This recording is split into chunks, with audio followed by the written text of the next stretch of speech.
तो देखिए ओशन 2024 में किस तरह से बड़ी वॉर एक्सरसाइज को अंजाम दिया जा रहा है, ये हमने आपको दिखाया। और यूक्रेन को बहुत बड़ी मदद मिलने जा रही है। युद्ध में इससे नया मोड़ आ सकता है क्या? अमेरिका का ऐलान क्या है, ये देखिए। $700 मिलियन की मदद की जा रही है। कहां कहां इसका इस्तेमाल होगा? कहा तो यही जा रहा है कि मानवीय सहायता के लिए इसका इस्तेमाल होगा, विस्थापितों की मदद की जाएगी। $290 मिलियन की रकम जो है वो दी जा रही है। ऊर्जा ढांचे की मरम्मत की बात कही गई है।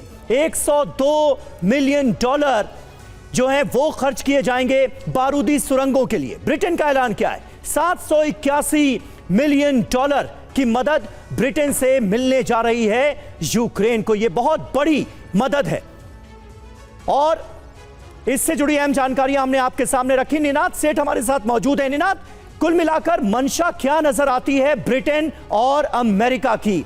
क्या कहीं ना कहीं ज़ेलेंस्की को, यूक्रेन को और ज्यादा उकसाने की कोशिश इसे न माना जाए कि हर हाल में युद्ध जारी रहना चाहिए, रुकना नहीं चाहिए? देखिए, वॉर इज कमिंग होम। युद्ध अब घर आ रहा है। रशिया में मॉस्को और मुर्मस्क पे अगर अटैक होता है ड्रोन से या मिसाइल से, तो वो वॉर को घर ला रहा है। अब पुतिन को अपने आप को एक्सप्लेन करने में मुश्किल पड़ सकती है।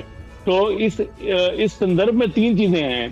पहली बात, कुर्स्क में अब मेरे को लगता है कि राउंड अप ऑपरेशन शुरू कर रही है रशिया, और वहां उनको काफी फायदा हो रहा है। दूसरा, अगर आप रशियन बॉर्डर के अंदर अलाउ करते हैं F-16 और स्टॉर्म शैडो का इस्तेमाल, तो आप दो चीजें कर सकते हैं। पहला, आप ईरान की जो मिसाइलें आने वाली हैं उनको रोकने का एक मैसेज कर सकते हैं कि अगर आप नहीं करेंगे तो हम भी नहीं करेंगे।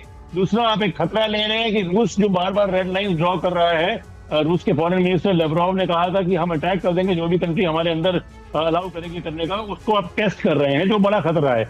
और तीसरा, मुझको लगता है कि 2.5 साल वक्त का जो दायरा है वो अब रशिया के फेवर में पड़ना भारी कर रहा है। उसको बंद करने के लिए, उसको वो जो गैप है उसको कम करने के लिए एक तरह से इन मिसाइल्स और इन फाइटर एयरक्राफ्ट से क्वालिटी ओवर क्वांटिटी की कोशिश अमेरिका और यूके कर रहे हैं। मुझको लगता नहीं कि ये इतनी आसानी से सक्सीड होगा।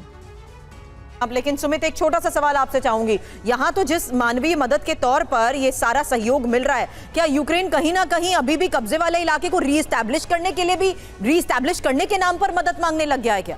देखिए, बिल्कुल एक बात तो है कि यूक्रेन ने ये जाहिर कर दिया, ये साबित कर दिया है कि अगर उसको ये मानवीय मदद या फिर हथियारों की मदद जो लगातार मांग रहा है, अगर मिलती रही तो निश्चित तौर पर वो कुर्स्क में जो उसके ऑफेंसिव ऑपरेशन उसने चलाए थे उनको होल्ड अप कर सकता है, वहां बैठ सकता है। लेकिन अब नाटो देशों के ऊपर, खासतौर पर अमेरिका पे ये प्रेशर है कि अगर वो ये मदद दे भी देता है तो निश्चित तौर पर अब रूस कहीं ना कहीं बड़ा कदम उठाने के लिए तैयारियां कर रहा है। और ये ना सिर्फ बेलारूस में दिख रहा है, बल्कि ये भी दिख रहा है कि अगर ये रसद दी गई, ये सामान दिया गया, तो नाटो के कई देश, इसमें पोलैंड है, लताविया है, लिथुआनिया है, ये सारे देश जो है वो रूस के कहीं ना कहीं सीधे अटैक की जद में आ जाएंगे। और यही वजह है कि एक डर भी है नाटो देशों में कि कहीं ये अगर साजो सामान इसी तरीके से आगे देते रहे तो निश्चित तौर पर रूस एक कदम इस जंग में आगे ना बढ़ जाए और फिर सीधे तौर पर यूरोप और नाटो देशों के अंदर ये जंग का दायरा ना बढ़ जाए। बिल्कुल। और देखिए, इस बीच यूक्रेनी सेना के विध्वंसक हमले की खबर भी सामने आ रही है। रूसी ठिकानों पर भारी गोलीबारी की खबर है। कुछ अहम तस्वीरें TV9 भारतवर्ष अब आपको दिखाने जा रहा है। दरअसल यूक्रेन की तरफ से भी जवाबी हमलों का दौर लगातार जारी है। यूक्रेनी सेना का विध्वंसक हमला हुआ है। रूस के कई ठिकानों को भारी गोलीबारी के जरिए बनाया गया निशाना। इस बीच खबर कुर्स्क क्षेत्र में भी यूक्रेन के हमले को लेकर है, जहां मोर्टार टीम ने दुश्मन पर गोले बरसाए हैं। तो कुर्स्क में जिस तरीके से फिलहाल ऑपरेशंस को अंजाम दिया जा रहा है, ये यूक्रेन की तरफ से किए गए एक और हमले की तस्वीर सामने आई है। और ये देखिए तस्वीर, जहां मोर्टार टीम ने दुश्मन पर गोले बरसाए हैं। हालांकि कुर्स्क में लगातार जिस तरीके से ऑपरेशन को चलाया जा रहा है, दावे रूस की तरफ से भी साफ तौर पर कर दिए गए कि इस इलाके से बहुत हद तक यूक्रेन को खदेड़ने में रूस कामयाब भी रहा। लेकिन अब तस्वीरें जारी की गई हैं जहां कुर्स्क में यूक्रेन फिलहाल किस तरीके से हमले को अंजाम दे रहा है, और दावा यह किया जा रहा है कि यहां पर मोर्टार टीम की तरफ से गोले बरसाए गए हैं।